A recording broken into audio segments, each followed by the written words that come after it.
Bismillahirrahmanirrahim. Assalamualaikum warahmatullahi wabarakatuh. Innal hamdalillah nahmaduhu wa nasta'inuhu wa nastaghfiruh wa na'udzu billahi min shururi anfusina wa min sayyiati a'malina. May yahdihillahu fala mudilla lahu wa may yudlil fala hadiya lahu.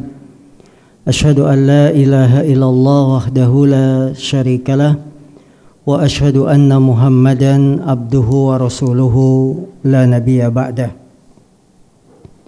Qala Allah tabaraka wa ta'ala ya ayyuhalladzina amanu taqullaha haqqa tuqatih wa la tamutunna illa wa antum muslimun.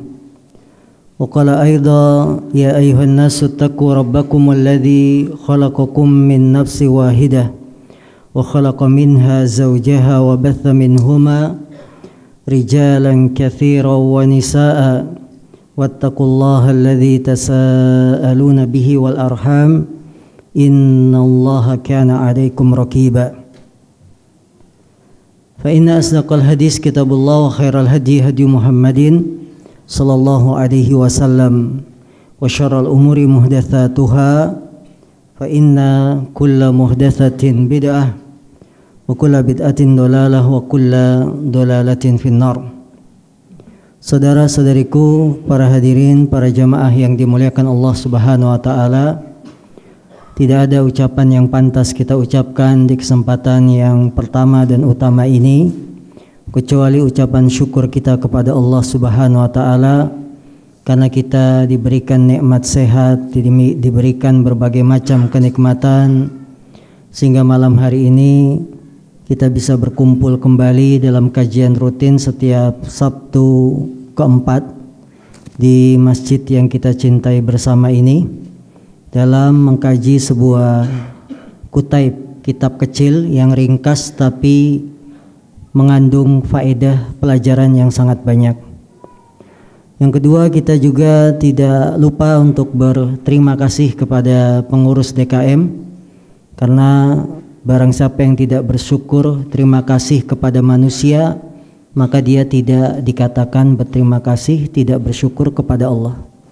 Rasulullah bersabda, la yashkurullah man la yashkurun nas. Tidaklah seorang dikatakan bersyukur kepada Allah kalau dia tidak berterima kasih kepada manusia.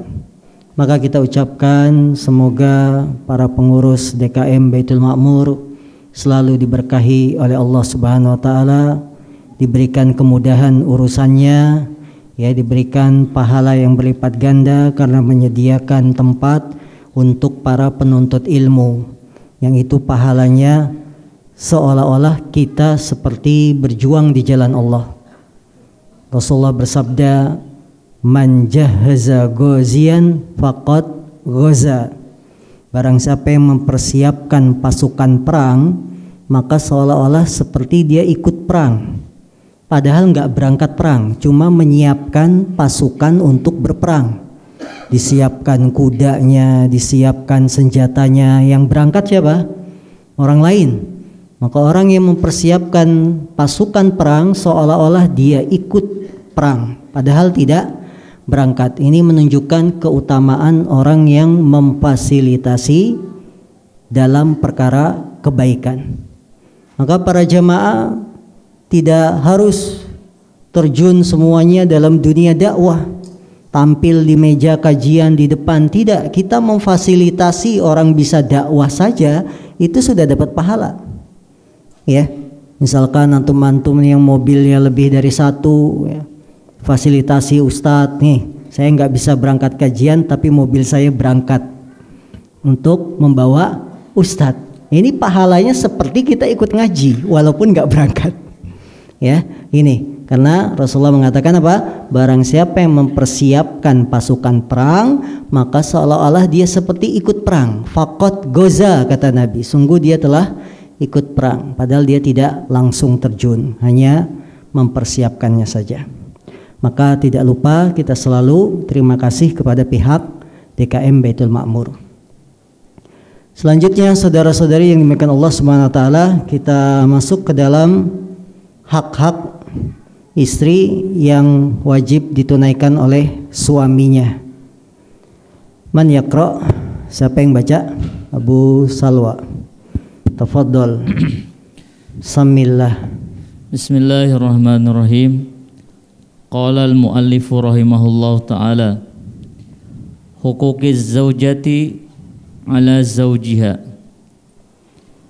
Wa min huquqiz zawjati ala zawjiha an yakuma biwajibi nafaqatiha minat ta'ami wasyarabi wal kiswati wal maskani wa tawabi'i dhalika liqaulihi ta'ala wa 'alal mauludi lahu rizquhunna wa kiswatuhunna bil ma'rufi.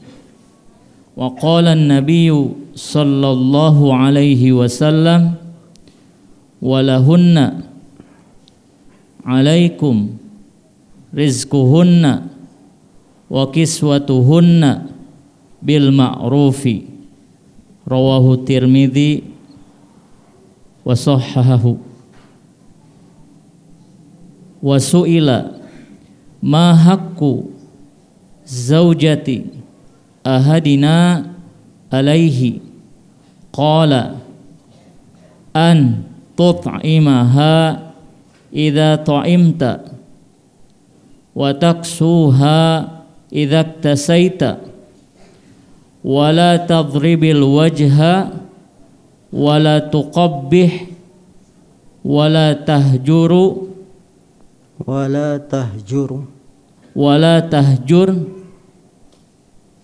illa fil baiti.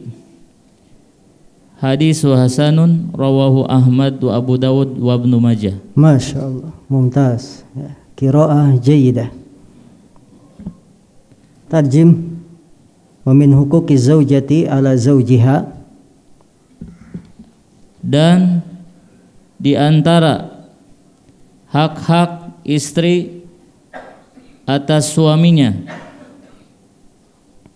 yaitu menunaikan kewajiban nafkah baginya dari makan dan minum dan pakaian dan tempat tinggal dan hal-hal yang mengikuti lainnya, sebagaimana firman Allah Subhanahu wa taala, dan atas seorang ayah baginya memberi nafkah kepada mereka, yaitu tempat tinggal dengan cara yang baik.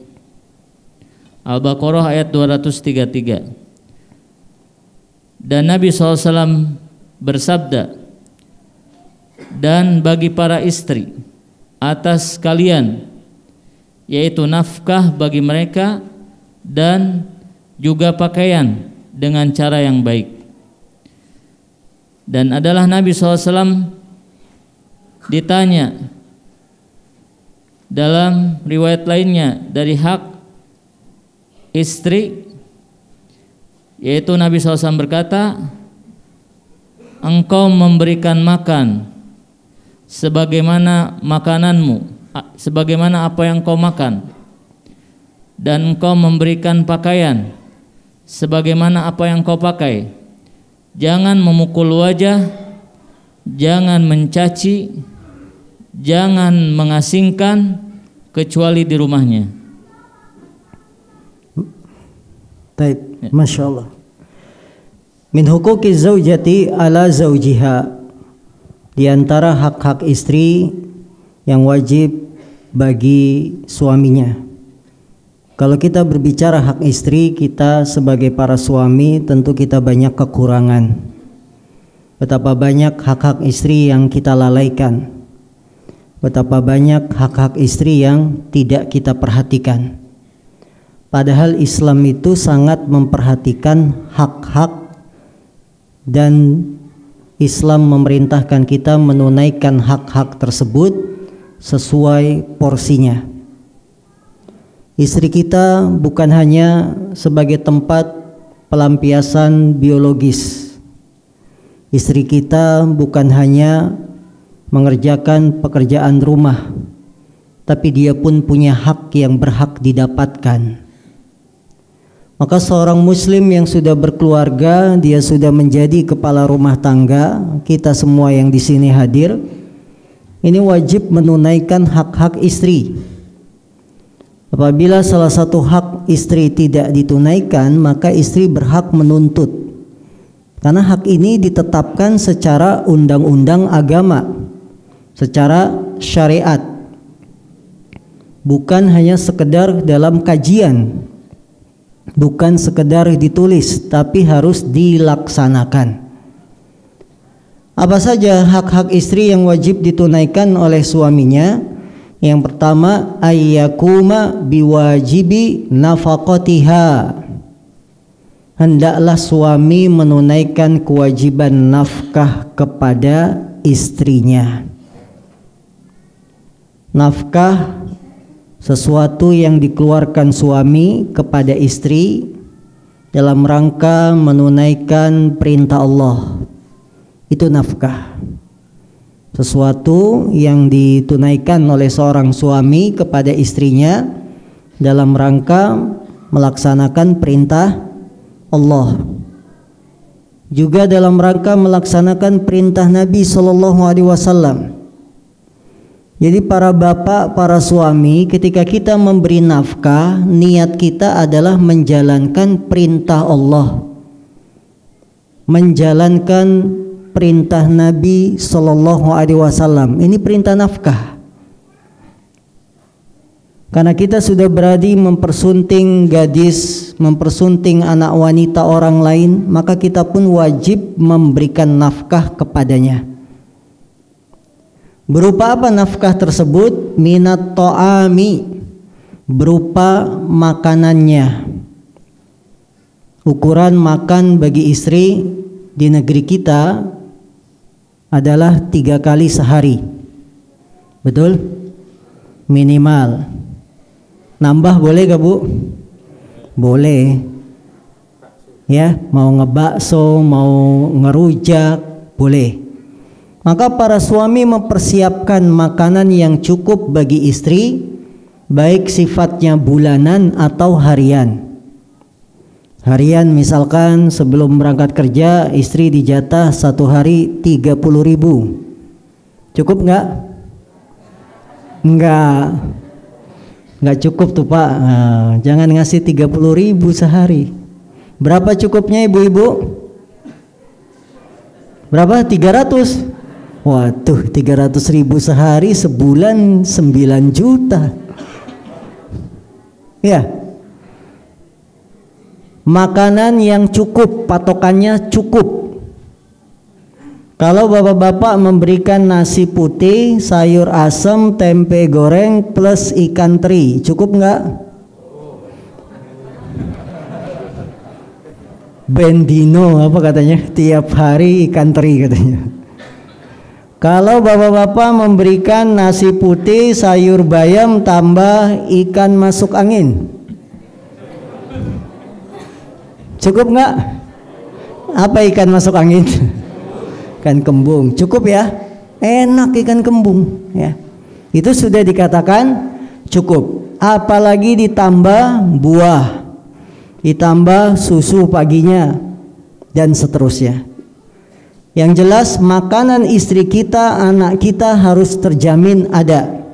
Yang penting cukup, tidak berlebihan. Maka bapak-bapak sudah dikatakan menunaikan nafkah. Wasyarabi, kemudian minumannya. Minuman air putih. Apalagi? Ya. Pelengkapnya. Gula, kopi, teh, susu. Ya, itu pelengkap. Yang penting ada air putih, bapak-bapak sudah menunaikan kewajiban. Wal kiswati, kemudian pakaian. Yang disebutkan oleh Syekh di sini, Syekh Muhammad bin Shalih Utsaimin, adalah nafkah yang memang sepakat harus ditunaikan. Makan, minum, kemudian pakaian. Pakaian seorang istri ada 3. Yang pertama, pakaian di dalam kamar. Yang kedua, pakaian di dalam rumah. Dan yang ketiga, pakaian di luar rumah. Maka bapak-bapak membelikan 3 jenis pakaian ini kepada istri. Pakaian di dalam kamar, underwear. Jangan sampai udah bolong-bolong, ya. Belikan. Tidak harus bapak-bapak yang beli, karena bapak-bapak tidak paham ukurannya, tidak paham berapa bagus tidak bahannya. Kasih uang. Ini pakaian di dalam kamar. Dan istri berhak memilih apa yang dia sukai, ya. Boleh. Yang kedua, pakaian di dalam rumah. Untuk nyuci baju, untuk nyuci piringnya, untuk bersih-bersih di rumah. Dia nyamannya pakai apa di dalam rumah? Pakai daster. Pakai apa lagi? Sarung. Ya. Dasternya ibu-ibu, bapak-bapak perhatikan, beli. Karena dia nyaman, apalagi di Cikarang ini cenderung panas. Bila sambil masak, sambil nyuci baju, belum lagi ngurusin anak, PJJ. Wah. Sekarang PJJ lagi ya. Belikan baju-baju daster yang nyaman bagi istri. Mau you can see, mau yang setengah dengkul, mau yang sampai mata kaki, silakan. Cari yang bahannya adem, awet. Apa diantara contohnya? Kencana ungu. Kencana ungu, grade-nya yang ungu, jangan yang merah, jangan yang hijau. Karena kencana ungu itu 3 macam. Lihat di lehernya. Kalau hijau merah itu cepat robek. Yang bagus yang ungu. Karena dulu saya jualan. Jadi tahu mana yang awet, mana yang cepat robek. Ya. Bapak-bapak harus tahu bahan daster yang adem itu yang kayak gimana. Ya, yang enak dipakai istri nyaman. Ini pakaian di dalam rumahnya. Pakaian di luar rumah yang menutupi seluruh tubuhnya, kecuali yang dikecualikan wajah atau telapak tangan. Bahan-bahan yang memang nyaman dipakai istri. Tidak harus mahal. Bahan gamis yang bahannya dari MTA, bahan Wolfish yang grade 1, atau chiffon, atau jet black, katun Jepang, katun Korea. Belikan. Jersey boleh tidak? Jersey boleh, kalau tidak jeplak. Tahu jeplak? Tidak ngebody. Maka belikan baju-baju gamis istri yang nyaman dipakai, tidak harus mahal. Kalau bapak-bapak mampunya beli bahan gamis chiffon, ya chiffon, nggak ada masalah. Yang emboss atau polka dot motifnya, ya boleh. Nah ini, Ustaz tahu aja ya, pemerhati para ibu-ibu. Ini bahan yang harus dipakai, dibelikan oleh suami. Baik itu setahun sekali saat lebaran biasanya di negeri kita, atau momen-momen tertentu, silakan. Setahun sekali kita belikan gamis luar. Apakah ibu-ibu merasa cukup 1 kali dalam setahun? Kurang, tuh kurang. Ya. Setahun sekali kalau dibelikan langsung 3 setel gimana? Cukup ya. Ini yang penting cukup. Jadi pakaian wanita 3, dan bapak ibu, ibu-ibu ini butuh ini. Bapak-bapak harus memperhatikan pakaian di dalam kamar, di dalam rumah, dan di luar rumah. Karena sekarang ini banyak sekali model-model pakaian luar rumah ini yang harus diperhatikan oleh para suami ketika membelikan baju untuk istrinya, pakaian luar yang tidak banyak aksesorisnya, yang tidak untuk ditampilkan sebagai kecantikan, ya. Ini perlu diperhatikan. Kemudian wal maskani, tempat tinggal. Ini pun nafkah wajib bagi suami yang harus diberikan kepada istrinya. Tempat tinggal tidak harus milik. Yang penting istri nyaman, memiliki privasi, dia bisa bebas di dalam rumahnya, baik itu ngontrak atau dan sejenisnya. Yang penting istri nyaman. Dan seorang suami harus berusaha untuk mewujudkan tempat tinggal yang nyaman bagi istrinya. Kalau istri tidak nyaman di sebuah lingkungan karena misalkan banyak kemaksiatan di sekitar, maka suami mencarikan tempat tinggal yang nyaman. Dia sambil berusaha menabung agar bisa memiliki rumah. Jadi seorang ikhwan, seorang suami punya cita-cita punya rumah tidak salah. Tapi dengan syarat dia menempuh jalan yang syar'i, jalan yang dibenarkan oleh Islam. Tidak memiliki rumah tapi jalannya dengan cara hutang di bank. Ingin punya rumah dengan cara menempuh jalan yang haram, tidak boleh. Anda ingin punya rumah wajar, tapi pilih jalan yang diridhoi oleh Allah. Menabung sesuai kemampuan, ketika sudah mampu maka membeli atau meminjam orang yang bisa dipinjami tanpa bunga, sesuai dengan kemampuannya, tidak memaksakan diri untuk sesuatu yang di luar kemampuan. Artinya apa kaum muslimin? Kita punya rumah sendiri perkara yang memang syariat menetapkan. Di antara bentuk nafkah apa? Memberikan tempat tinggal bagi istri. Dan Rasulullah juga bersabda, innaka intadhara warasataka agniya'a khairun laka min antadharahum fuqara. Kamu tinggalkan ahli warismu dalam keadaan cukup, itu lebih baik daripada kamu tinggalkan mereka dalam keadaan miskin, meminta-minta kepada manusia. Jadi para suami harus punya tekad baja, nanti saya tinggalkan anak saya apa? Rumah kontrakan, punya orang. Ada yang ditinggalkan. Kamu tinggalkan ahli warismu dalam keadaan cukup, tidak meminta-minta kepada manusia, itu lebih bagus daripada kamu tinggalkan mereka miskin dalam keadaan minta-minta kepada manusia. Maka para suami bertawakallah kepada Allah, berusaha keras untuk mewujudkan tempat tinggal bagi istri dan anak-anak kita. Berusaha, jangan lemah, jangan putus asa. Korbankan kemampuan kita sebagai laki-laki untuk memberikan nafkah kepada istri dan anak. 3 jenis nafkah ini, sandang, pangan, papan, termasuk nafkah yang disepakati oleh para ulama. Tidak ada perselisihan. Suami wajib ngasih makan, suami wajib ngasih minum, pakaian dan tempat tinggal. Watawabi'a dzalika, dan juga pengikut pelengkap hal itu. Pelengkapnya rumah apa? Ada perabot buat masak. Apa buat masak? Kompor. Kompornya harus gas tidak? Tidak harus. Pakai kompor sumbu boleh? Boleh nggak? Masih ada kompor sumbu yang kalau tipis dicabut-cabutin dulu.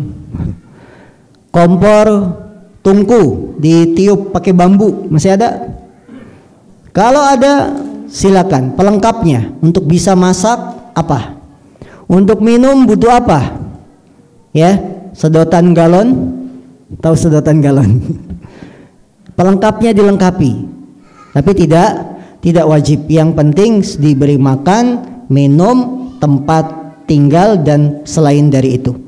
Patokannya dalam memberi nafkah, Allah berfirman, wa 'alal mauludi lahu rizquhun wa kiswatuhunna bil ma'ruf. Ini catatannya, bil ma'ruf.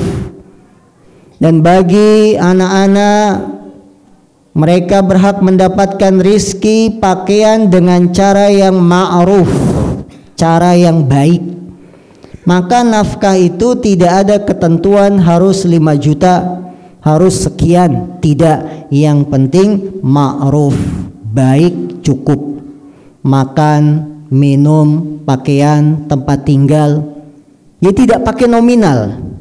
Maka para istri termasuk kesalahan kalau minta nafkah ke suami pakai nominal. Sekarang kan bang, zaman 2022 bang, masa nafkah cuma 5 juta ya naik sekian.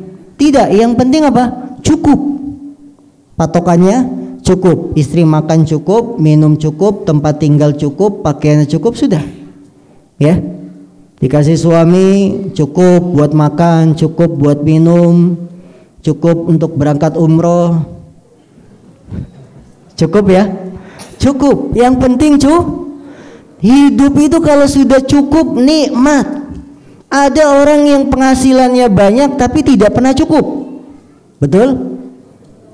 Orang-orang yang melakukan korupsi, gajinya coba lihat di atas angka 100, tapi kenapa masih korupsi? Karena tidak ada kecukupan dalam diri. Padahal Rasulullah bersabda, warda bima qasamallahu lak takun agnan nas. Ridholah kamu terhadap apa yang Allah bagikan kepadamu, takun agnan nas, maka kamu menjadi manusia yang merasa cukup. Nikmat bapak-bapak kalau punya istri merasa cukup.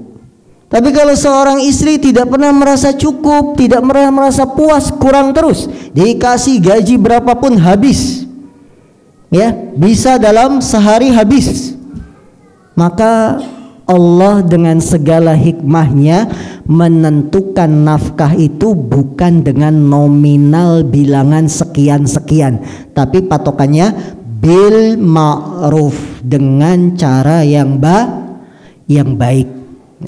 Patokan ma'ruf bagaimana? Dilihat adat kebiasaan. Adat kebiasaan daerah itu beda-beda. Kalau untuk daerah Cikarang, kita makan cukup sekali makan itu berapa? Untuk nasi, sayur, sama lauk 20.000 ya, satu porsi sudah enak, cukup. Di daerah lain belum tentu cukup. Misalnya di Kalimantan, ya daerah yang memang bahan bakunya saja itu sudah mahal untuk membuat makanan. Ya, jadi disesuaikan dengan kebiasaan masing-masing daerah. Daerah kita Cikarang beli bakso 10.000, 7.000 masih dapat ya. Masih. Daerah Kalimantan sudah nggak bisa, harus 15.000 minimal bakso. Ini berarti apa? Dalam memberi nafkah patokannya adalah kecukupan dikembalikan kepada masing-masing daerah sesuai adat istiadat. Nabi SAW bersabda, walahunna alaikum rizkuhun, dan bagi para istri atas kalian yang wajib kalian tunaikan rizkuhun, memberikan nafkah kepada mereka. Wa kiswatuhun, juga memberikan pakaian kepada mereka bil ma'ruf, dengan cara yang baik.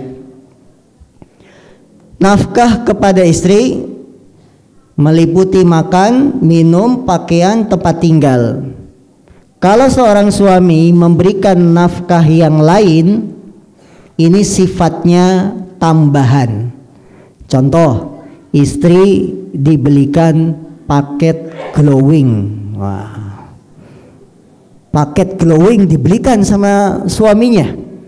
Diberikan krim subuh, krim duha, krim zuhur, krim asar, krim malam, lengkap. Ada asedonya, maskaranya, eyelinernya, lip glossnya, lipstiknya, bedaknya, wah lengkap. Ya, sama catok rambut. Nah, boleh nggak? Tambahan saja. Yang utama adalah makan, minum, pakaian, tempat tinggal. Paket kecantikan istri itu nur ala nur. Apa nur ala nur? Cahaya di atas cahaya. Sudah glowing, tambahan lagi. Atau suami memberikan jatah khusus kepada istri. Manggil istri apa? Neng atau dek? Dek, ini makan minum sebulan 6 juta. Buat kamu jajan 1 juta. Jadi total 7 juta. Masya Allah.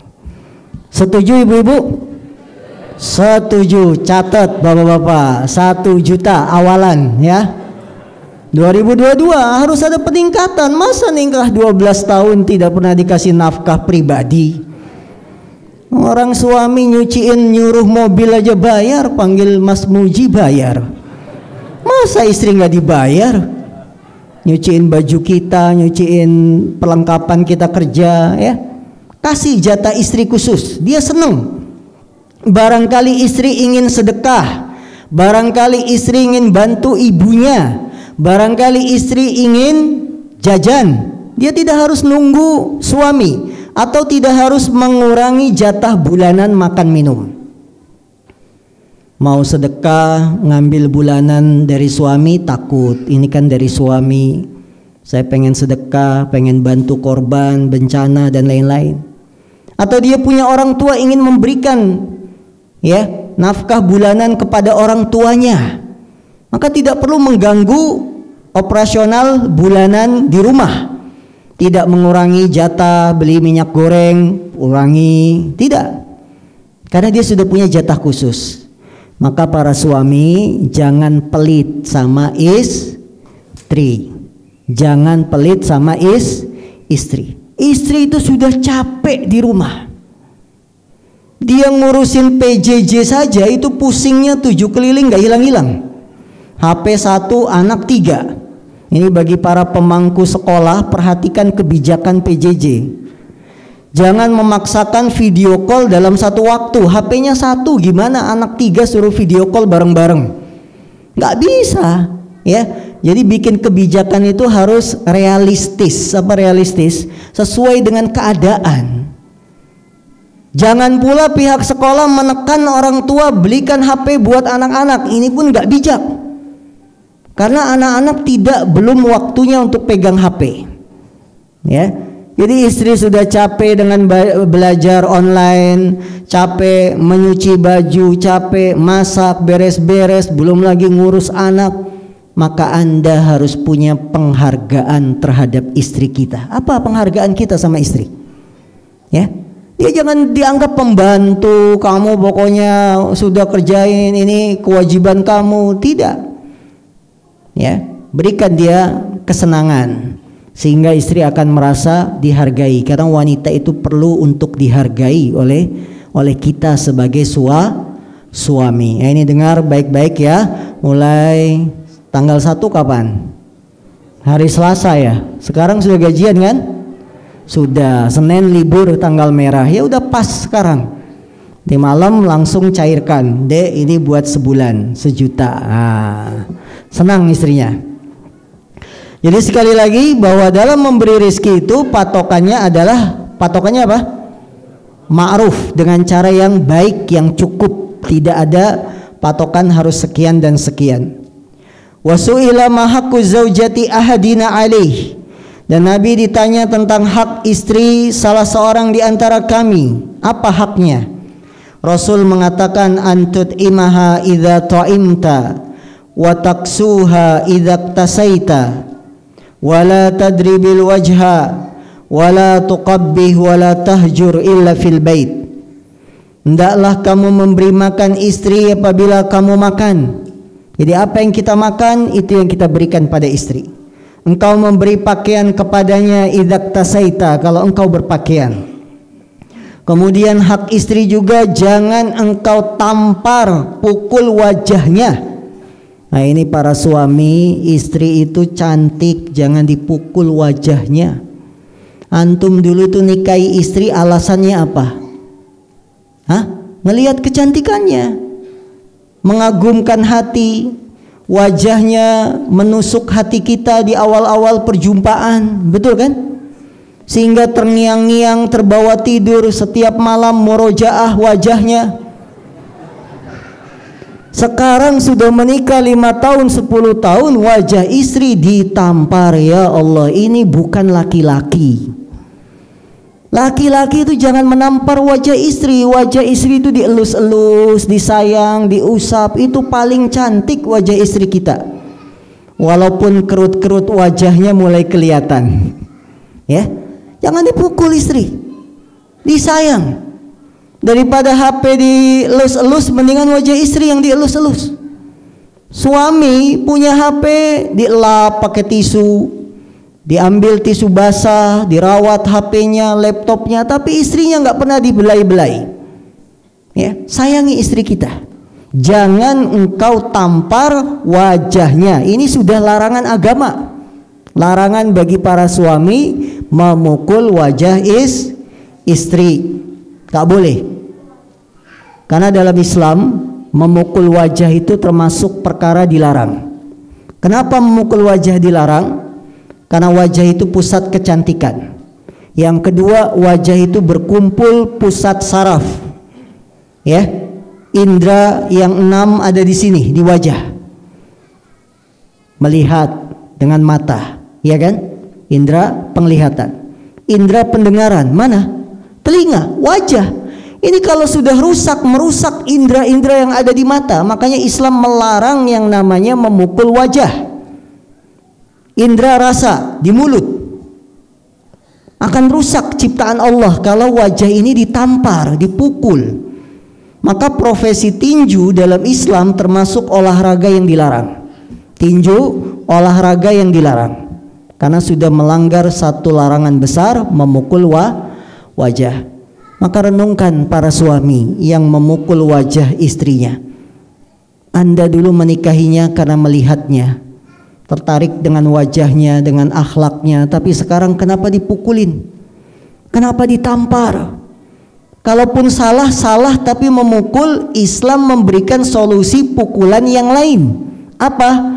Tangan, kaki yang tidak melukai, tidak membuat cacat, bukan di wajah.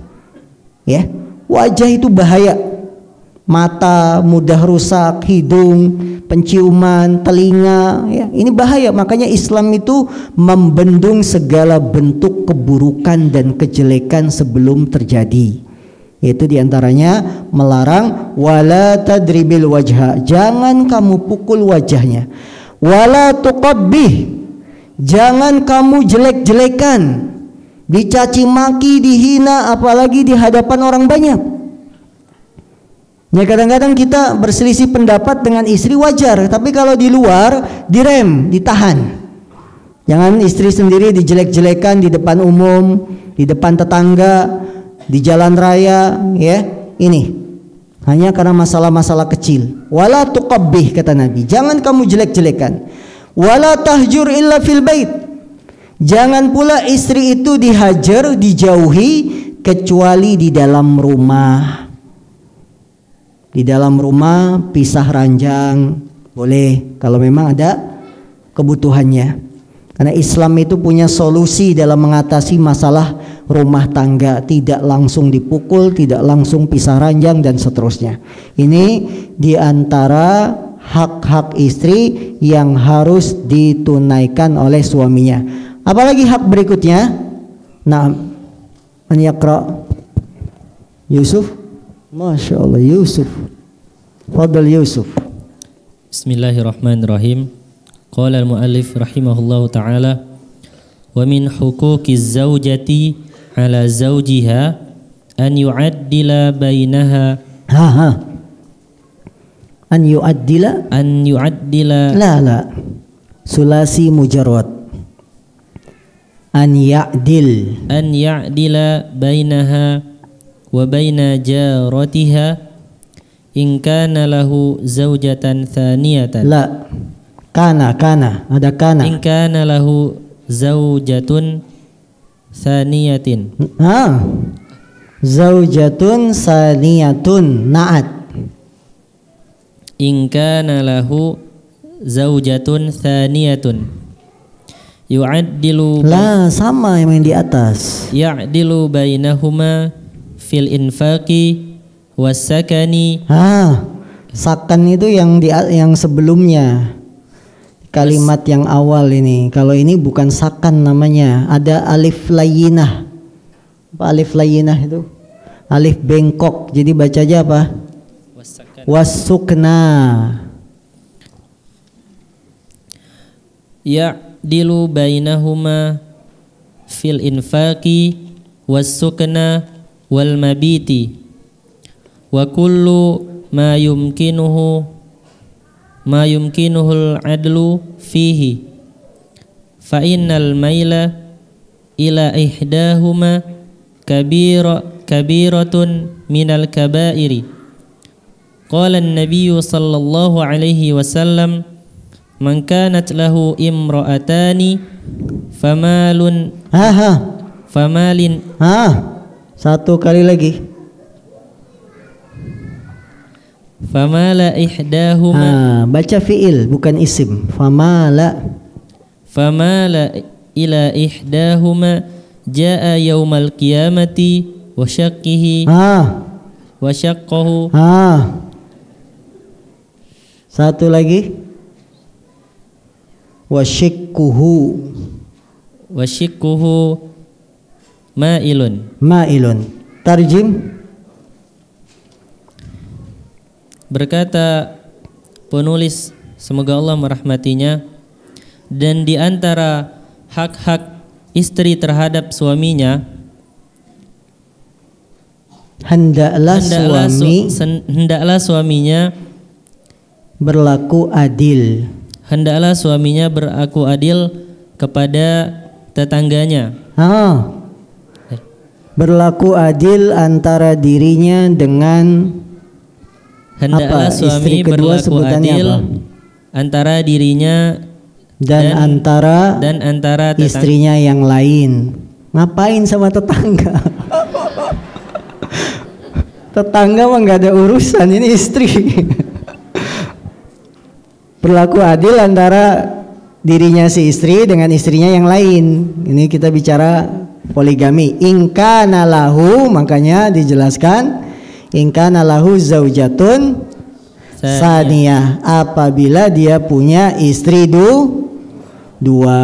Terus ya'dilu bainahuma, dan berbuat adil kepada keduanya fil infaki, di dalam perkara infak, nafkah wasukna, dan tempat tinggal, dan wal mabiti, dan jatah bermalam. Na'am, masya Allah. Terus wa kullu, dan setiap yang mungkin untuk adil di dalamnya. Baik, fa innal maila, karena sesungguhnya harta harta itu mala amwal, ini pakai ya, mail, sungguhnya condong, sesungguhnya kecondongan kepada keduanya, salah satu, kepada salah satu, ihdahuma, salah satu di antara keduanya, kabiratun minal kabairi, dosa besar di antara dosa-dosa besar. Naam, qala nabiyyu, berkata Nabi sallallahu alaihi wasallam, barang siapa yang memiliki dua istri, famala ila ihdahuma, kemudian dia condong cenderung pada salah satunya saja, kemudian dia condong kepada salah satunya, maka ia akan datang pada hari kiamat wasyikkuhu ma'il, dengan keadaan jalannya miring sebelah. Naam. Saudara-saudariku yang dimuliakan Allah SWT, ini pentingnya kita belajar bahasa Arab ya. Karena ini kan ucapan manusia, ucapan Syekh Muhammad bin Shalih Utsaimin. Kalau ucapan manusia saja kita tidak paham, bagaimana dengan ucapan Rabbul Alamin, Al-Quran, ucapan Nabi Muhammad SAW. Al-Quran ini bahasanya lebih sulit daripada bahasa ucapan manusia, betul nggak? Kita memahami kalimat Quran lebih mudah mana sama ucapan seorang ulama? Lebih mudah ucapan ulama daripada ucapan firman Allah. Firman Allah itu sulit untuk memahaminya. Maka kalau yang mudah ini ucapan ulama kita nggak paham, bagaimana bisa memahami Quran? Kalau yang mudah saja kita tidak bisa paham. Ini pentingnya kita terus melatih untuk belajar bahasa Arab ya, dan tadi sudah ditunjukkan oleh teman-teman kita usaha untuk bisa memahami. Jadi saya mengajak seluruhnya untuk belajar bahasa Arab. Apalagi kita mengajarkan yang sudah posisinya sebagai guru, sebagai ustadz, sebagai khotib Jumat. Ini harus bisa bahasa Arab. Aib kalau nggak tahu bahasa Arab kemudian menyampaikan Quran. Menyampaikannya itu pakai apa jadinya? Terjemahan Google. Ya, kalau Google-nya salah, dia pun ikut salah. Ya ini. Satu ketika sahabat Umar bin Khattab melewati orang-orang yang sedang main panah. Kemudian salah seorang dari yang sedang main panah ini bilang ke sahabat Umar bin Khattab, "Inna qaumun muta'allimin," katanya. "Inna qaumun muta'allimin."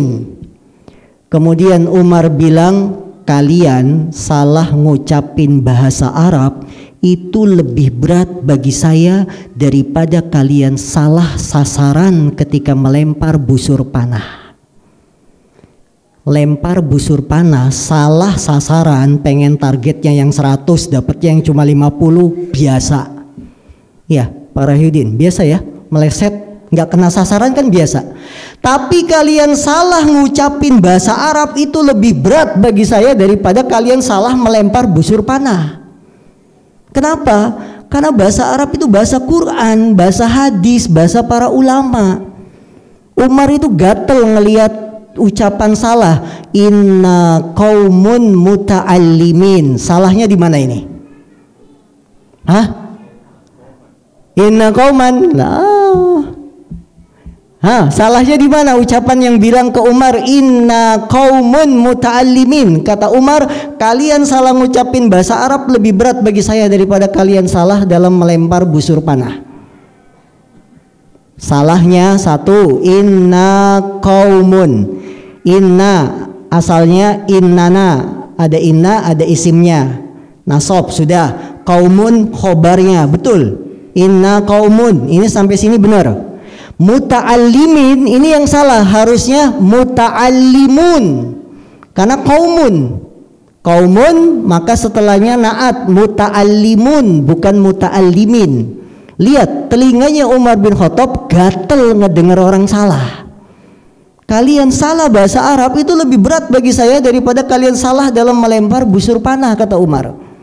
Ya, ini maka pentingnya kita belajar bahasa Arab. Kalau ucapan manusia saja kita sudah nggak paham, apalagi ucapan Rabbul Alamin yang harus dengan bahasa yang tinggi.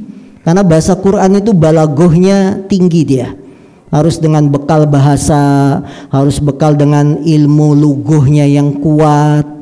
Ya, maka saya jarang ngelihat orang ngajar tahsin sekaligus menjelasin makna ayat, karena memang berat. Harusnya yang ngajar tahsin itu bisa jelasin ini alhamdu, alnya al-lil istighraq, harus dijelasin. Hamdu marfu sebagai mubtada, ya harusnya dijelaskan. Kalau kita menjelaskan Quran itu harus bisa bahasanya, karena kita ngejelasin bahasa Arab. Lihat para ulama, kalau mereka ngajar tajwid tahsin itu dijelasin satu perkata secara hukum bahasanya. Lihat Syekh Utsaimin ketika menjelaskan tafsir juz amma, dia bukan cuma tajwidnya doang diterjemahin. Alhamdu, alnya di sini alif lam istighraqiyah, hamdunya sebagai mubtada, artinya kullul hamdi, semua pujian. Makanya enak.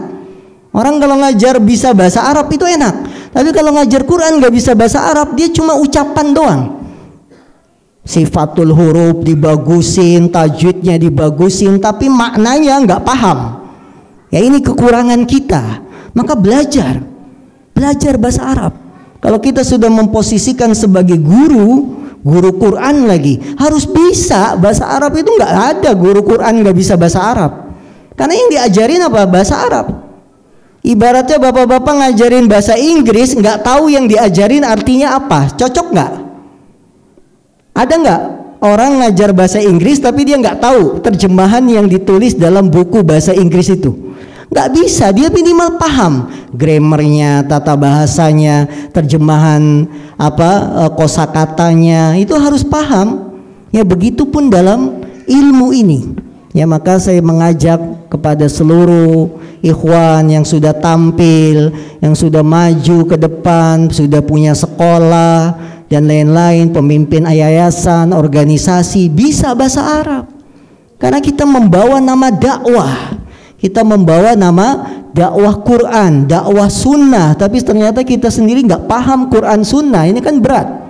Ya berat, tanggung jawabnya di hadapan Allah Subhanahu wa ta'ala. Maka jangan malu untuk belajar bahasa Arab, karena bahasa Arab itu mudah, bahasa Arab itu mudah, gampang, asal kita mau istiqomah.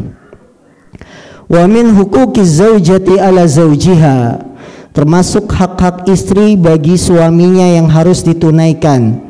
An ya'dila bainaha wa baina jaratiha in kana lahu zaujatun saniyatun. Hendaklah suami itu berlaku adil antara satu istri dengan istri yang lain. Apabila memang suami memiliki dua istri, zaujatun saniyah. Ya'dilu bainaha fil infaqi. Berlaku adil dalam masalah apa kalau punya dua istri? Fil infaq, dalam masalah nafkah. Ingat, nafkah itu harus adil, tapi adilnya disesuaikan kebutuhan masing-masing. Kalau istri pertama anaknya sudah 5, sementara istri kedua baru anak 1, jangan disamakan nafkahnya.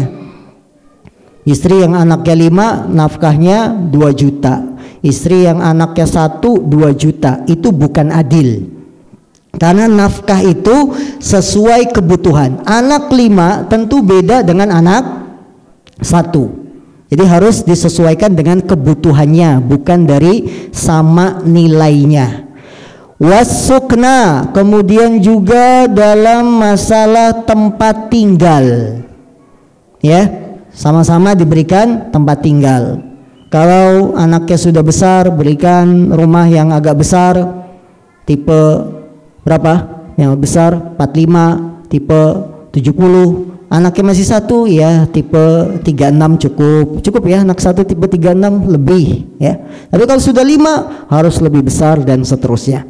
Wal mabit, juga giliran malam, bata yabitu mabitan, ya giliran malam. Kalau di istri pertama 2 malam, maka istri kedua juga 2 malam. Dan saya tidak banyak berbicara kalau poligami karena bukan praktisi ya. Asiknya itu kalau sudah praktisi yang ngomong. Nah. Wa kullu ma yumkinuhu adl fihi, dan semua perkara yang mungkin berlaku adil. Jadi berlaku adil bagi istri 1, istri 2 dalam perkara-perkara yang kita bisa adil. Kalau perkara yang tidak bisa adil, boleh tidak sama. Contoh, kecondongan cinta. Di sini merasa nyaman, di sana kurang nyaman, itu nggak bisa dibohongi. Tapi kalau bermalam harus adil, nafkah harus adil, tapi kecintaan tidak bisa. Ya. Fa innal maila ila ihdahuma kabiratun minal kabairi. Sesungguhnya mail, condong kepada salah satu istri saja, kabiratun minal kabair, termasuk dosa besar dari dosa-dosa besar yang disebutkan oleh Nabi SAW. Ada di sini yang sudah poligami? Nah, nggak ada ya? Alhamdulillah tidak ada ya. Baik, qala Nabi sallallahu alaihi wasallam, Nabi bersabda, "Man kanat lahu imra'atani," barang siapa yang memiliki 2 istri, famala. Ini dibacanya fi'il, jangan dibaca isim. Famala, kemudian dia condong ila ihdahuma, kepada salah satu keduanya, jaa yaumal qiyamati wa shikkuhu ma'il. Maka orang yang condong kepada istri salah satu saja, yang ini dibelikan rumah, yang ini tidak, yang ini nafkahnya lebih besar, yang ini tidak, ya, condong dia dalam perkara-perkara zahir, maka hukumannya akan datang pada hari kiamat, jalannya dalam keadaan miring. Jadi bapak-bapak sekarang pilih, mau miring apa lurus? Nah, Bapak mau miring apa lurus? Lurus. Kalau lurus, satu istri diurusin dengan benar. Itu satu istri saja antum nggak benar ngurusnya, ya. Boro-boro mau punya dua, satu dulu diurusin. Bahagia. Tanya nanti pulang ke rumah, kamu itu bahagia nggak sih nikah sama aku? Nyesel mas. Nyesel kenapa? Kenapa nggak dari dulu? Bahagia suaminya, ya. Nah ini, jangan sampai istri menyesal nikah dengan kita. Tanya, dia bahagia nggak? Urusin dulu satu istri kita. Bahagia, sudah kita bimbing, sudah kita atur. Ini baru. Kalau sudah cukup, sudah settle, jalannya nyaman, tinggal pilih dah mau lurus terus apa mau miring sekali-kali membalap. Nah itu. Naam. Wa amma ma la yumkinuhu an ya'dila fihi kal mahabbati wa rahatin nafsi fa innahu la ithma alaihi fihi lianna hadha bi ghairi istita'atihi. Qala Allah Ta'ala wa lan tastati'u an ta'dilu bainan nisa'i walau harastum. Adapun dalam perkara-perkara yang tidak mungkin adil, seperti contohnya kecintaan, pasti dari 4 istri yang antum punya ada salah satu yang lebih dicintai. Kenapa? Karena hati kita cuma satu. Bohong kalau bilang saya cinta kamu, kedua bilang lagi cinta kamu, bohong. Pasti ada salah satu yang lebih besar. Karena hati kita cuma satu. Diberikan kesukaan pasti cuma satu doang. Gak bisa berbagi. Ya, wala yaj'alallah, apa ayatnya? Ma ja'alallah fi qalbi rajulaini min qalbaini fi jawfi. Ma ja'alallah li rajulin min qalbaini fi jawfi. Allah tidak menjadikan pada satu orang 2 hati dalam dirinya.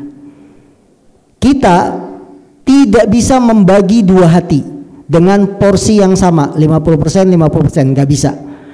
Contoh saja, bapak-bapak kalau lagi sibuk kerja diajak ngobrol, ini terbagi 2 fokus, nggak bisa. Pasti kita ngerjain sambil jawab ya, ngerjain lagi. Karena hati kita nggak bisa fokus 2. Begitupun yang punya istri 2, pasti dia akan ada salah satu yang lebih dia cintai, dan ini tidak masalah. Apa kata Syekh? Fa innahu la ithma alaih. Sesungguhnya hal itu tidak ada dosa baginya, karena susah dibagi. Kecintaan, apalagi warahatin nafsi, kenyamanan jiwa, rohah. Saya kalau di istri kedua kok lebih nyaman, ya. Ninggalin istri pertama sedih, ngelihat istrinya, ngelihat anaknya, ninggalin malam-malam sedih. Begitu sampai istri kedua bahagia. Ya, kok lebih nyaman? Itu tidak dosa, karena sulit untuk dihindari. Allah berfirman, li'anna hadza bi ghairi istita'atihi, karena ini di luar kemampuannya. Allah berfirman, kalian sama sekali lan, pakai kalimatnya lan. Lan itu kalau dalam bahasa Arab artinya lil abad, selamanya nggak bisa. Nah ini enaknya kalau kita paham bahasa Arab, baca Quran, paham bahasa Arab, itu lebih menghayati. Lan itu tidak akan selama-lamanya kamu mampu, tastati'u. Nah, jadi dalam menerjemahkan nanti kamu tidak akan mampu, nggak akan begitu. Selama-lamanya kamu tidak akan mampu untuk berlaku adil, karena pakai lan. Ya, coba lihat dalam pembelajaran bahasa Arab apa fungsi huruf lan. Lan tastati'u, kamu tidak akan mampu selama-lamanya. Anta'dilu, untuk berlaku adil. Nah, di sini kita diajarin sorof dari ayat Quran. Ta'dilu. Tadi di atas an ya'dila. Jadi sorofnya itu bukan tu'addila, tapi ta'dil. Nah, ini wazan rumus bakunya. Rumus baku untuk fi'il adala yaitu ya'dil. An ta'dilu, selama-lamanya kalian tidak akan berlaku adil bainan nisa'i, di antara para istri. Berlaku adil di sini maksudnya dalam perkara kecintaan. Walau harastum, sekalipun kalian ingin berkeinginan kuat berlaku adil, gak akan bisa. Makanya pakai kalimat lan, bukan pakai kalimat lam. Ya, dalam bahasa Arab itu luas, ada lam, ada lan, ada la. Ini yang dipakai lan. Artinya apa? Selama-lamanya kalian tidak akan mampu untuk berlaku adil di antara para istri, walaupun kalian berkeinginan kuat untuk berlaku adil. Wa kana Rasulullah sallallahu alaihi wasallam yaksimu baina nisa'i fayadilu wa yaqul Allahumma hadza qasmi fi ma amliku li ahadin fi baitihi illa salah. Allahumma hadza qasmi fi ma amlik fala talumanni fi ma tamliku wala amlik. Rasulullah bersabda, ya Allah, inilah kemampuanku dalam membagi. Ya, dalam membagi. Ini adalah kemampuanku dalam membagi yang aku mampu, dan janganlah engkau mencelaku wahai Allah dalam perkara yang aku tidak mampu, yaitu masalah kecintaan dan lain-lain. Walakin law fuddila ihdahuma 'alal ukhra fil mabiti biridoha fala ba'sa.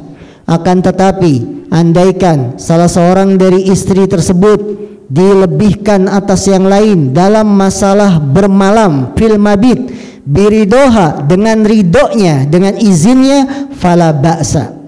Artinya kalau ada istri 2-3, istri pertama menyerahkan jatah malam saya buat istri kedua dengan ridho, boleh. Kama kana Rasulullah sallallahu alaihi wasallam yaksimu li Aisyata yaumaha wa yauma Saudah hina wahabathu Saudatu li Aisyata.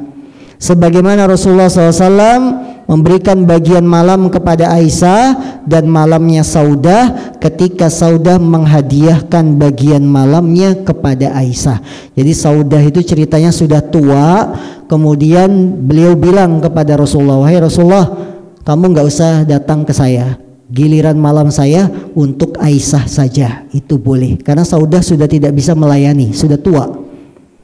Wa kana Rasulullah SAW yas'alu wa huwa fi maradihi alladhi mata fi. Dan Rasulullah SAW sering bertanya ketika beliau sedang sakit yang membawanya pada kematian, aina ana godan, saya gilirannya besok di mana? Rasulullah sering nanya karena saking beratnya adil kepada para istri. Beliau sedang sakit, sudah berat, beliau masih nanya, aina ana godan, saya di mana besok? Di giliran istri yang keberapa? Aina ana godan, diulang-ulang. Fa'adzina lahu azwajuhu an yakuna haitsu syaa.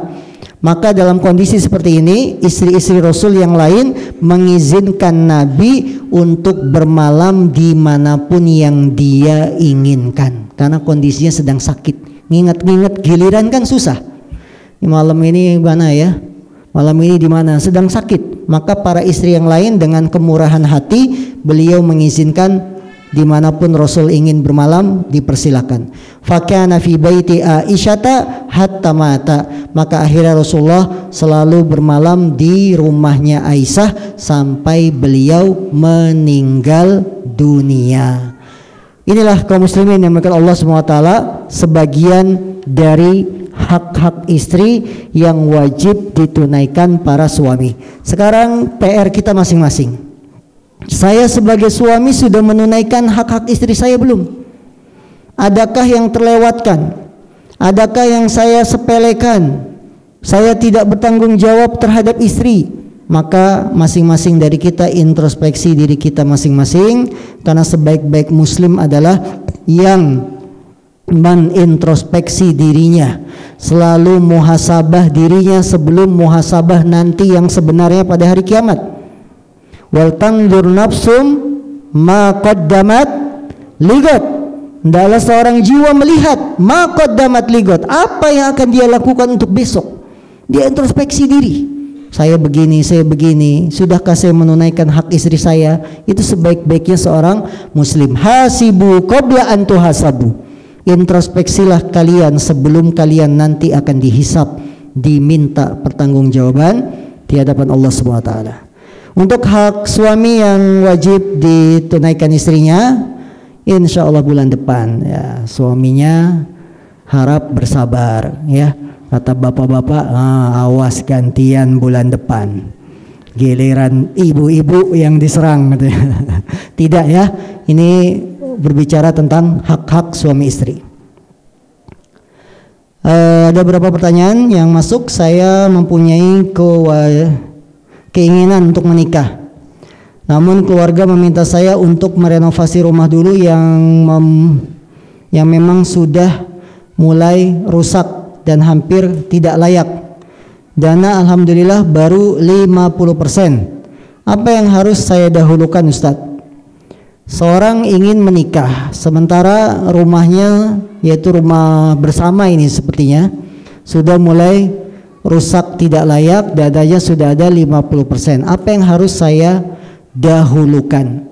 Ini dilihat dari kondisi orang yang akan menikah. Kalau dia khawatir dirinya jatuh dalam perbuatan zina, maka menikah lebih utama. Karena Allah menjanjikan orang yang menikah akan diluaskan rizkinya. Iyakunu fuqara'a yughnihumullahu min fadli. Apabila mereka fuqara, miskin, Allah akan cukupkan dari keutamaan Allah Subhanahu wa taala. Salah satu haqqun alaihim aunuhum. Ada 3 golongan yang berhak Allah tolong. Di antaranya al-mutazawwiju yuridul afaf. Orang yang menikah karena ingin mencari kesucian diri. Dia ingin menjaga kehormatan. Allah akan tolong. Haqqun alaihim, kata Rasul. Hak, berhak mereka ditolong oleh Allah Subhanahu wa taala. Kalau menikah tujuannya untuk menjaga kehormatan, maka ini lebih baik dan insya Allah Allah akan cukupkan, dimudahkan urusannya karena kita menikah. Jamaah sekalian, izin minta doanya supaya saya dimudahkan mendapat pekerjaan yang berkah di Cikarang karena akan habis kontrak tanggal 18 Maret. Ya, semoga Allah mudahkan urusannya. Banyak-banyak berdoa dan beribadah kepada Allah, karena ibadah itulah yang memudahkan urusan kita. Ustaz, apakah ketika suami beramal atau berinfak, pahala kebaikannya atau amalnya dari seorang suami tersebut juga mengalir ke istrinya? Begitu juga sebaliknya, jika seorang istri berinfak sedekah, itu pahala mengalir ke suami atau tidak? Hukum asal dalam Islam, orang yang beramal itu pahalanya kembali kepada yang beramal. Orang yang beramal pahalanya kembali kepada orang yang beramal, tidak kepada orang lain, kecuali orang lain itu hasil usaha kita. Orang lain hasil usaha kita. Contoh, kita punya anak kita didik. Pada hukum asalnya, ketika anak beramal soleh, maka pahala untuk si anak sendiri. Namun ketika anak itu didikan orang tua, maka ketika si anak beramal soleh, pahalanya bisa didapatkan oleh orang tuanya juga, karena itu hasil usahanya. Sekarang suami sedekah. Adakah usaha dari istri dalam menganjurkan suaminya sedekah? Kalau tidak ada usaha dari istri, maka pada asalnya sedekahnya suami pahalanya untuk suami, kecuali istri memotivasi. Mas, nggak usah mikirin dunia terus ya, kalau hobi aja kuat. Beli sepeda 6 juta dibeli, beli panahan 8 juta dikejar, infak 100.000 pelit. Ayo infak sekarang. Akhirnya takut suaminya sama istri, dia infak ke masjid. Nah, itu berarti hasil didikan istri. Ada suami hasil didikan istri? Ada. Nah, kalau itu berhasil istrinya dapat pahala juga. Suami sedekah karena motivasi dari istri. Sebaliknya, istri infak. Pada hukum asalnya istri infak pahalanya untuk istri. Namun kalau itu hasil didikan suami, istrinya selalu dimotivasi ya, selalu dinasehati, "Dek, apa sih yang kita cari dunia ini? Ya, harta kita yang sesungguhnya itu yang sudah disedekahkan. Kita jangan pelit-pelit sama uang, sedekah." Apalagi Nabi menganjurkan para wanita untuk sedekah. Akhirnya istrinya tergugah, terbuka hatinya, dia sedekah, maka si suami juga dapat pahala. Jadi ada sebab akibatnya. Kalau tidak ada sebab apa-apa, maka hukum asalnya orang yang beramal untuk si pelaku amalan itu sendiri, tidak saling transfer pahala. Allah alam. Bagaimana menghadapi istri yang gampang marah? Ya, gampang Pak. Kan dia gampang marah, gampang juga. Yang pertama, kalau sedang marah, kita jangan ikut marah. Api ketemu api tambah besar. Tapi api itu akan reda kalau kita jadi airnya.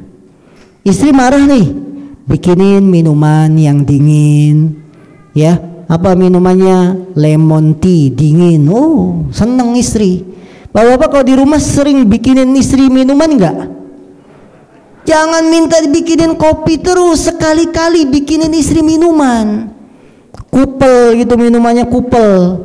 Ngeradix. Wow, berdua foto bersama. Jangan foto bersama.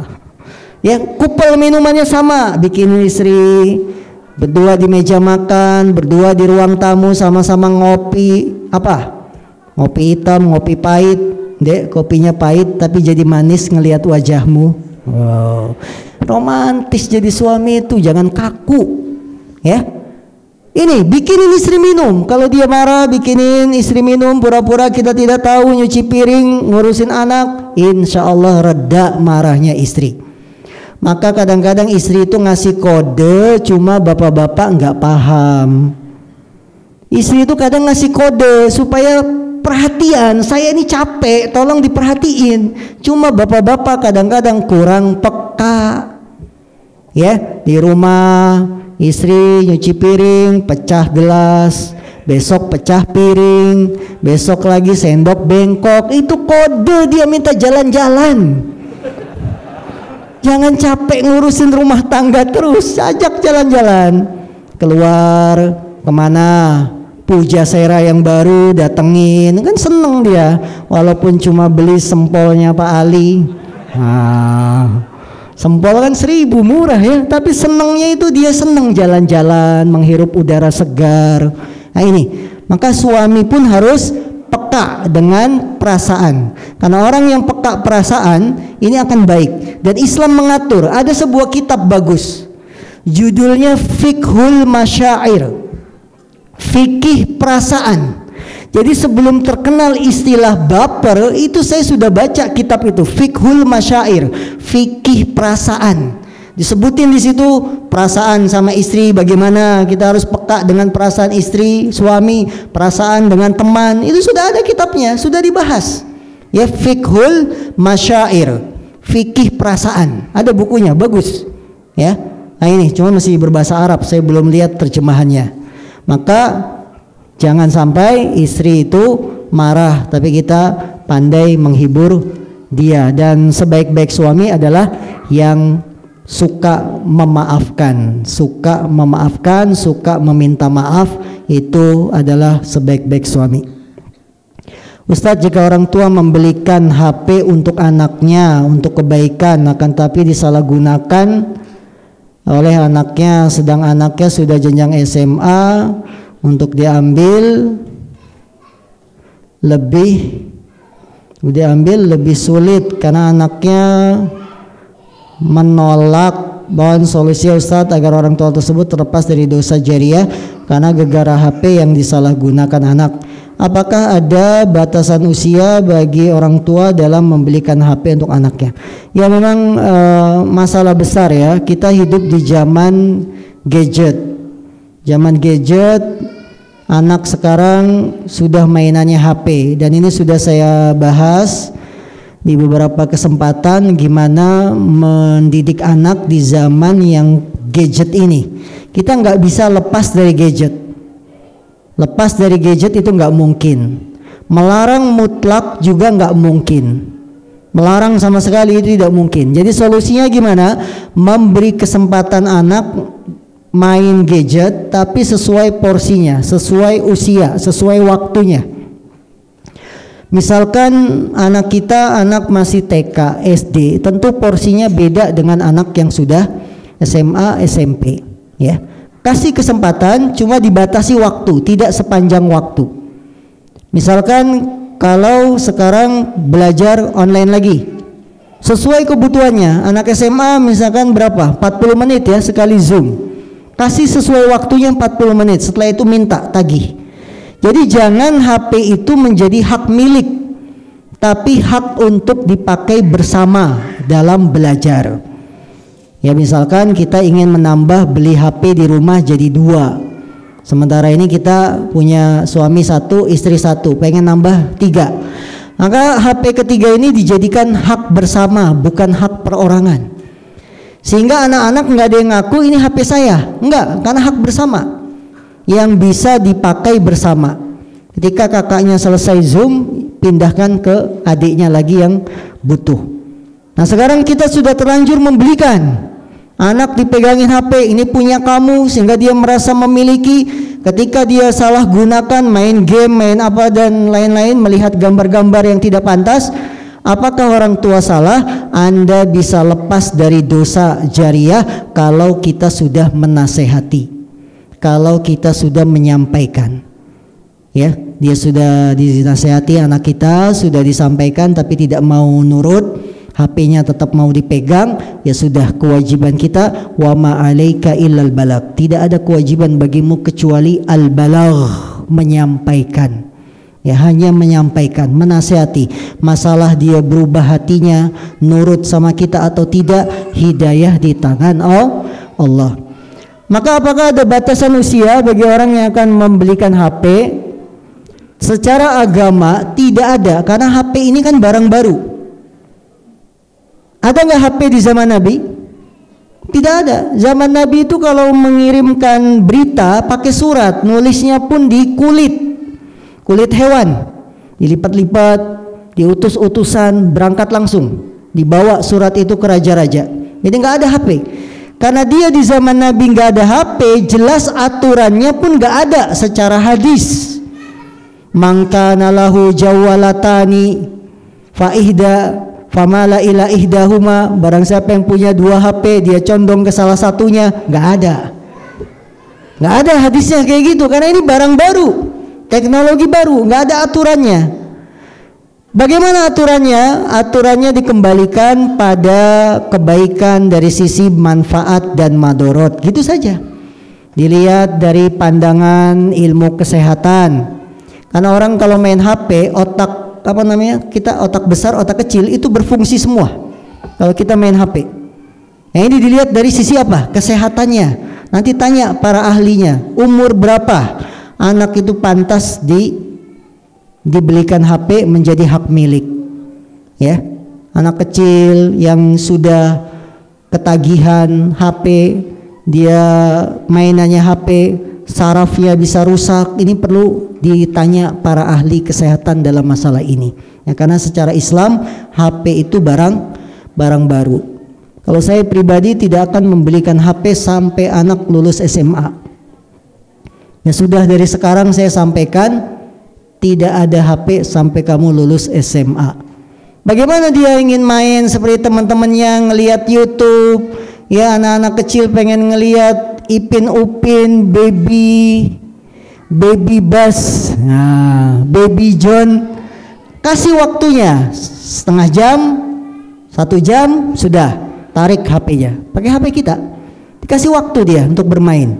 Ya, kasih waktu, tapi tidak dipegangi sebagai hak milik. Tetap HP di rumah cuma 2, HP suami, HP istri. Nanti sampai kamu lulus, sehingga dia anak paham. Tapi kita fasilitasi di rumah dengan mainan yang lain, buku bacaan, belikan buku bacaan. Ya, antum suka beli buku bacaan nggak? Beli, bagus-bagus itu buku bacaan, sehingga anak gemar membaca, tidak megang HP, dia megang buku bacaan. Fasilitas yang lain apa? Menggambar. Anak itu kan senang menggambar, cuma melingkari, cuma mewarnai. Kasih fasilitasnya, belikan buku-buku gambar yang sudah ada gambarnya kosong, suruh diwarnai. Ini gunung biru, pohon hijau, ya, biarkan dia menyalurkan hobinya, supaya perkembangan anak itu tidak mati. Yang harusnya usia sekian bisa ngomong, gara-gara sering main HP nggak bisa ngomong. Karena anak kalau sudah main HP kan diem, khusyuk, sehingga ininya tidak terangsang, mulutnya tidak terangsang untuk ngomong. Maka jangan salahkan siapa-siapa kalau anak 3 tahun ngomongnya masih belum lancar. Kenapa? karena bisa jadi faktor HP. Nangis kasih HP, nangis kasih HP. Dia tidak terangsang ngomong. Ya, ini perlu diperhatikan. Jadi HP itu dampak buruknya diantaranya mematikan perkembangan anak. Mematikan perkembangan anak. Harusnya usia sekian sudah bisa mampu ini, tapi karena HP akhirnya dia tidak bisa. Jadi gantinya HP juga harus kita sediakan. Buku bacaan, fasilitas menggambar, permainan yang lain, Lego, nyusun puzzle, itu kan enak. Hiburan di rumah, ya, bisa menghilangkan mereka dari ketergantungan ngelihat HP atau yang lainnya. Jadi Bapak Ibu harus memberikan fasilitas ganti kalau kita tidak mau memberikan HP sekarang. Naam, wallahu alam. Ada lagi yang lain? Insyaallah kita lanjut di bulan yang akan datang dengan izin Allah SWT. Akhirnya yang benar datangnya dari Allah dan Rasul, yang salah dari saya pribadi. Wallahu ta'ala alam. Subhanaka Allahumma bihamdika asyhadu an la ilaha illa anta astaghfiruka wa atubu ilaik. Walhamdulillahi rabbil alamin. Assalamualaikum warahmatullahi wabarakatuh.